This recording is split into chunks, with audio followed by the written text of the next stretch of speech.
오늘 시편 123편의 말씀도요, 성전에 올라가는 노래로 분류되는 순례자의 시입니다. 시편 120편부터 134편까지의 말씀이 그렇게 조성되어 있습니다. 하나님의 성전에 오를 때 백성들의 형편과 마음은 어땠을까요?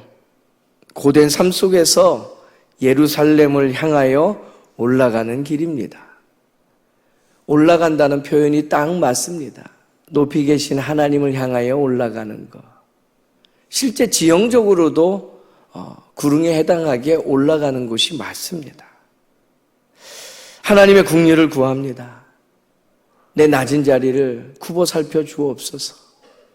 힘에 겨운 형편 속에서 오늘도 하나님의 도우심 없이는 살 수 없어서 그렇게 성전을 오릅니다. 그 마음을 담아서 노래하고 있는 거지요. 특별히 오늘 우리가 교독하여 이 말씀을 읽었기 때문에 내용을 살짝 알고 있습니다. 시편 123편은 조롱과 멸시 가운데 있는 백성들이 하나님만을 바라보며 그 도움을 구하는 짧고도 간절한 그 절절한 기도의 내용으로 구성되어 있지요. 오늘 시편 123편의 말씀을 통해서 하나님께서는 시인을 통해 우리에게 하나님만을 바라보는 믿음의 눈이 있는가? 첫 번째 물으십니다. 이 시편 123편의 말씀을 읽으면서요, 먼저 우리가 생각할 것은 내 안에 하나님만을 바라보는 그 믿음의 눈이 있는가? 이 질문 앞에 답해보는 거죠. 1절 말씀입니다. 한 목소리로 같이 읽어보도록 하겠습니다. 하늘에 계시는 주여, 내가 눈을 들어 주께 향하나이다. 아멘. 내가 눈을 들어 주께 향하나이다 라는 고백은 단순한 시선의 전환에 대한 이야기가 아닙니다. 전적인 신뢰의 표현을 담고 있는 것이죠. 하늘을 바라보는 것은 이 땅의 것들이 아니라 인간 세상에 우리가 누리고 접하는 것들에 대한 것이 아니라 하나님만이 오직 도우심의 근원이 되십니다 라는 믿음을 갖고 나아가는 자세입니다. 시편 곳곳에서 이 믿음의 고백이 담겨지죠. 시편 121편 1절과 2절 말씀이요. 내가 산을 향하여 눈을 들리라. 나의 도움이 천지를 지으신 여호와에게서로다. 사방에 우겨쌈을 당하는 형편 속에서 어디에도 소망 둘 곳이 없어서 마지막 뚫린 하늘을 바라보는 거예요. 그런데 그곳에서 하나님의 도우심이 있더라라는 거죠.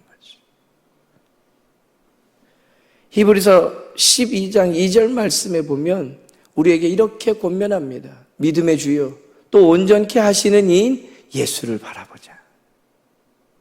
치료를 시작하면서 우리 구주 예수님을 바라볼 수 있는 믿음의 사람들 되기를 바랍니다. 세상의 것에 눈을 두면 시선을 뺏기고 마음을 뺏기고 어지러워져요. 우리 하나님, 소망의 근원 되시고 우리를 도우시는 분, 그 하나님을 바라보면서 여전히 하나님께서 우리를 도우시고 우리를 돌보시는구나, 그 믿음의 시선을 확보할 수 있는 은혜가 있게 되기를 바랍니다. 어디를 바라보는가에 따라서 인생의 결과가 참 많이 달라집니다. 경쟁 사회만 바라보면 거기서 도태될까 봐 마음이 전전긍긍합니다. 내 마음에 평강이 있다가도 시기하고 질투하고 누군가를 헐뜯는 사람들 사이에 있노라면 그 마음이 갑자기 흥분이 되면서 나도 뭔가 곁들어야 능력 있는 사람인 양 착각하게 됩니다. 오늘 이 아침 우리의 시선이 하나님만 바라볼 수 있게 되기를 바랍니다. 베드로요, 풍랑 가운데 있던 배에서 예수님 바라보고는 물 위를 걸었던 사람입니다. 그런데 그 형편인 바람이 세게 부는 걸 인지하면서부터 내가 지금 뭐 하고 있지? 흔히 오늘 세상이 얘기하는 현타가 온 거예요. 믿음으로 감당케 하시는데 난 아니야라고 부정하기 시작하면 물에 빠져들 수밖에 없다는 거예요. 하나님만을 바라보는 믿음의 눈으로 이 7월을 살아갈 수 있는 저와 여러분 되기를 바랍니다. 두 번째는요, 하나님께서 시인을 통해서 우리에게 물으십니다. 은혜를 구하는 간절한 마음이 오늘 이 새벽 우리에게 있는가라는 거예요. 3절 말씀입니다. 한 목소리로 읽겠습니다. 여호와여 우리에게 은혜를 베푸시고 또 은혜를 베푸소서. 심한 멸시가 우리에게 넘치나이다. 이 은혜를 베푸소서가 그냥 하나님 나보다 조금 더 가진 거 있으시면 은혜 좀 나눠주시죠 라는 차원의 이야기가 아니라는 거죠. 하나님의 은혜가 아니면 나 살 수가 없습니다라는 간절함이에요. 그 간절함을 오늘 시편 123편 2절의 말씀에 보면 상전의 손을 바라보는 종들의 눈같이 라고 이야기해요. 명령하시리에 그 손끝을 바라보는 거예요.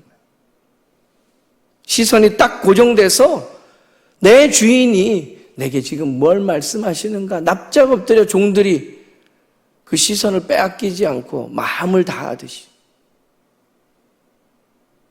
그렇게 우리의 눈이 여호와 우리 하나님을 바라보기를 원합니다. 오늘 시인의 고백이고 이 시인의 고백이 이 새벽 저와 여러분의 고백이 되기를 간절히 소망합니다. 이 고백 속에는요, 나는 아무것도 할 수 없으니 주님께서 도와주셔야만 합니다라는 철저한 낮아짐, 그 겸손이 담겨져 있는 거예요. 이 짧은 시편 123편 넉 절의 말씀 속에 은혜를 베푸소서, 은혜를 베푸소서, 은혜를 베푸소서 계속해서 반복되고 있는 것을 마주합니다. 시인의 삶 속에 멸시와 조롱 속에서도 하나님께만 희망이 있음을 알기에 하나님을 바라보는 마음. 오늘 혹시 우리 하나님 외에 내가 의지하면 오늘 하루는 넘어가겠다 싶은 것들이 있습니까? 그러면 간절하지 않아요. 내가 가진 어떤 것, 건강이든 소유든 관계든 그게 나를 지탱할 거라 여기는 사람에게는 간절함이 없습니다. 나는 할 수 없습니다. 내가 할 수 없는 일입니다. 그 마음이 우리 안에 자리 잡을 때 간절함이 생기는 거예요. 귀신 들린 딸 자유케 해보고자 가나안 여인이 예수님을 찾아옵니다. 주인의 식탁에 부스러기 은혜를 구하면서 말이에요. 우리 안에 그런 간절함이 있기를 바랍니다. 누가복음 18장 13절 말씀이에요. 하나님이여 불쌍히 여기소서 나는 죄인이로소이다. 그 간절함은요, 내가 아무것도 아닌 인생, 십자가 없이는 어떤 능력도 어떤 가치도 없는 사람입니다를 납작 엎드려서 고백하는 이에게만 있는 거예요. 자칫 하나님 나 좀 괜찮지 않아요 라고 칭찬받듯이 구하는 거에는 간절함이 없습니다. 십자가 앞에 엎드려 정직하게 고백하고 믿음의 결단을 이뤄내는 은혜가 체험되는 이 한 달 되기를 간절히 소망합니다. 이스라엘 백성들의 출애굽이요, 애굽을 탈출하는 그 놀라운 일의 시작이 무엇인지 기억하십니까? 출애굽기 2장 23절에서 25절 말씀을 보면 하나님께서 고통 중에 부르짖는 이스라엘의 기도를 들으시고 응답하심이 시작입니다. 하나님, 내 삶의 자리가 이렇습니다. 하나님, 내 지금 처한 형편이 이렇습니다. 도와주옵소서. 불쌍히 여겨주옵소서. 은혜를 베풀어 주옵소서. 간절한 마음으로 하나님만 바라보고 기도하며 나아갈 때 하나님께서 우리에게 주시는 은혜, 평강, 그 안전함, 소망 가운데 살아가는 저와 여러분 되기를 축복합니다.